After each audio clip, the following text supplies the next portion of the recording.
ষষ্ঠীর দিন আমাদের এলাকায় মহাদেবকে আমরা নানান রূপে দেখতে পাই, তারই কিছু ঝলক তোমাদেরকে দেখাবো আজ। হ্যালো এভরিওয়ান, সো নীল ষষ্ঠী উপলক্ষে আমি করেছিলাম উপোস, আর তাই সাজুগুজু করে আলতা ঠালতা পরে চললাম বাবার বাড়িতে জল ঢালার উদ্দেশ্যে। আর দেখতে দেখতেই মহাদেবের মন্দিরে তো পৌঁছে গেলাম, আর ওই দেখো মহাদেব উকি দিচ্ছে, হাই হ্যালো করছে।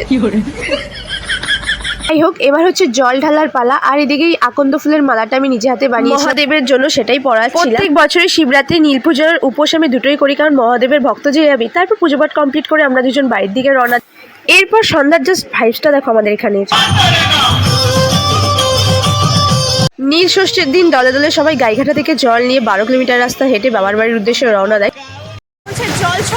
রসনার জলের সাথে দেওয়া হয়েছিল তরমুজ। বাবার ভক্তদের এইসব নিবেদন করা মানে নাকি বলা হয় পুণ্য অর্জন করা, তো প্রত্যেক বছর আমি আর মা দিই। এরপর হচ্ছে মহাদেবের দর্শন নেওয়া। এই দেখো স্বয়ং মহাদেব নিজেই পায়ে হেঁটে চলে গেছেন রাস্তা দিয়ে।